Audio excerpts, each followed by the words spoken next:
Parliament సమావేశాల్లో దేశ ప్రజా సమస్యలపై సమగ్ర చర్చ జరగాలని భువనగిరి ఎంపీ చామల కిరణ్ కుమార్ రెడ్డి కోరారు. ఢిల్లీలో ఏర్పాటు చేసిన సమావేశంలో డీలిమిటేషన్ బిల్లుపై దక్షిణాది రాష్ట్రాలకు అన్యాయం జరగకుండా విస్తృత చర్చ అవసరమన్నారు.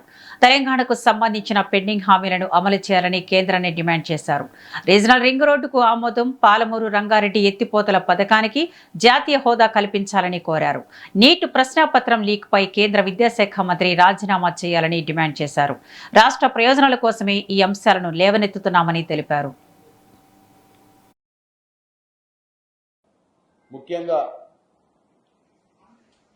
అరగంట క్రితం ఆల్ పార్టీ మీటింగ్ పార్లమెంట్ సమావేశాలు రేపటి నుంచి వానాకాలపు పార్లమెంట్ సమావేశాలు రేపటి నుంచి స్టార్ట్ అవుతున్నాయి.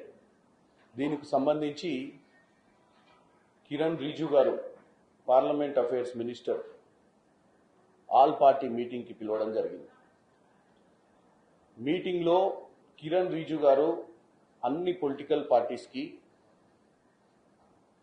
సమన్వయంతో ఉండాలని, హౌస్ని డిస్ట్రక్ట్ చేయొద్దని, వీలైనంత మటుకు సహకరించాలని, ప్రజాధనాన్ని దుర్వినియోగం చేయొద్దని, పార్లమెంట్ సమావేశాలను మనము వీలైనంత వరకు ప్రజా సమస్యల మీద చర్చ చేసుకోవాలని విషయాలు చెప్పిండ్రు.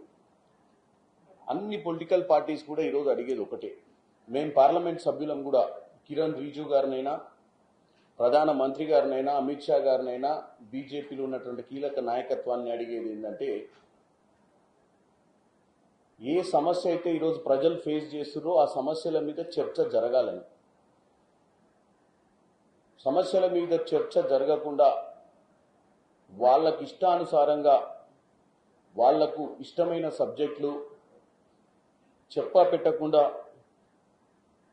ప్రతిపక్షాలకు సమయం ఇవ్వకుండా కొత్త బిల్లులు తీసుకొచ్చి ప్రజాస్వామ్యానికి అర్థం లేకుండా, అన్ని పొలిటికల్ పార్టీస్కి అవకాశం ఇవ్వకుండా ఫస్ట్ కిరణ్ రిజిజు గారు అలాంటి పరిస్థితులు రాకుండా చూడాల్సిన అవసరం ఉంది. ఎందుకంటే చాలా అంశాల గురించి 2 రోజుల క్రితమే అపోజిషన్